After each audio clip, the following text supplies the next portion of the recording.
আজকের দিনেও হারমিচন পাড়ার সবচেয়ে বড় ঐতিহ্য হলো এখনকার অসাম্প্রদায়িক পরিবেশ।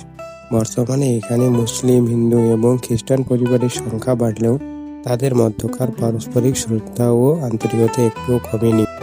যে কোনো সামাজিক সংকট ও উৎসবে এই পাড়ার মানুষেরা এখনও এক হয়ে কাজ করে, যা বর্তমান যান্ত্রিক শহরগুলোর মাঝে একটি অনন্য উদাহরণ।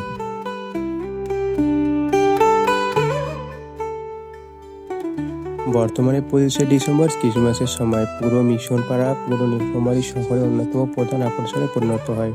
এখন শুধু খ্রিস্টান ধর্মাবলম্বীরাই নয়, বরং পুরো শহরের তরুণ তরুণী ও সাধারণ মানুষ এই পাড়ায় আসেন উৎসবের আমেজ উপভোগ করতে। বনের লাইটিং, শান্ত চর্চের পরিবেশ এবং ক্রিসমাস কেকের সুবাস বর্তমান প্রজন্মের কাছে এই পাড়ার ঐতিহ্যকে আরও জনপ্রিয় করে তুলেছে।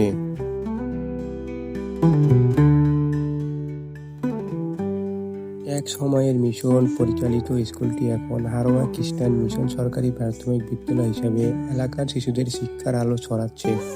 স্কুলটির বর্তমান ক্লাব, স্কাউট গ্রুপ এবং বিভিন্ন সহশিক্ষা কার্যক্রম স্থানীয় পর্যায়ে বেশ সুনাম কুড়াচ্ছে। পুরনো দিনের সেই সেবামূলক শিক্ষার ধারা আজও এই সরকারি প্রতিষ্ঠানের মাধ্যমে টিকে রয়েছে।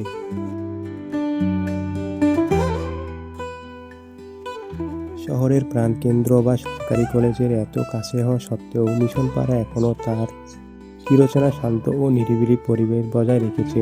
যদিও এখন অনেক আধুনিক বাড়িঘর ও নতুন দালান কোঠা উঠেছে, তবুও পুরনো চার্চ বা মিশন সংলগ্ন গাছপালা ঘেরা চত্বরটি এখনও সেই পুরনো স্নিগ্ধতার আমেজ দেয়।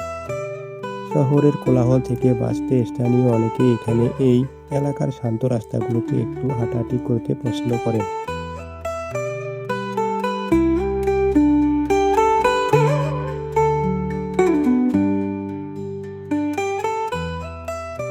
চারপাশের অনেক কিছু বদলে গেছে, কিন্তু বদলায়নি এই হারোয়া মিশন পাড়ার মানুষের ভেতরে সম্প্রীতি আর ভালোবাসা। যুগের পর যুগ ধরে এই পাড়া আমাদের শিখিয়ে আসছে কিভাবে কাঁধে কাঁধ মিলিয়ে একসঙ্গে শান্তিতে বেঁচে থাকা যায়। হারোয়া মিশন পাড়ার এই ঐতিহ্য নিয়ে আপনার কোনো স্মৃতি বা মতামত থাকলে অবশ্যই কমেন্ট করে জানাবেন। ভিডিওটি ভালো লাগলে লাইক দিন এবং আমাদের নীলফামারীর এমন সুন্দর সুন্দর ইতিহাস ও গল্প আরও দেখতে এই চ্যানেলটি সাবস্ক্রাইব করে পাশে থাকুন। দেখা হবে পরবর্তী কোনো ভিডিও নিয়ে। ধন্যবাদ।